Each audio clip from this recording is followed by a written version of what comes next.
अस्सलाम वालेकुम दोस्तों, क्या हाल है? उम्मीद आप सब खैरियत से होंगे। मेरा नाम है खालिद और आप देख रहे हैं मेरा YouTube channel friends club take.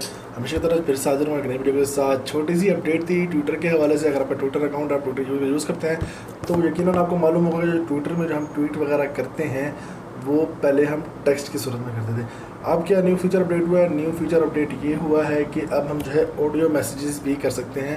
अपने जो फॉलोअर्स हैं उनको साथ ऑडियो के ज़रिए भी रसाई हासिल कर सकते हैं, उनसे बातचीत कर सकते हैं और ऑडियो ट्वीट भी कर सकते हैं। तो अब ये कैसे होगा, किन लोगों के लिए है? वो ये है कि अगर आपके 600+ फॉलोअर्स हैं तो आपको ये फ़ीचर जो है वो देखने को मिलेगा। अगर आपके 600+ फॉलोअर्स नहीं है, उससे कम है, तो आपको ये फ़ीचर नहीं मिलेगा, क्योंकि ये फ़ीचर सिर्फ उन लोगों के लिए है जिनके 600+ फॉलोअर्स हैं।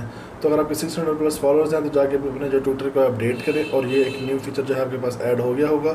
तो उम्मीद है आपको पसंद आई होगी। मज़ीद कोई सवाल हो इस वीडियो का तो आप हमें पूछ सकते हैं। तब तक के लिए दो में रखिएगा। अल्लाह हाफिज़।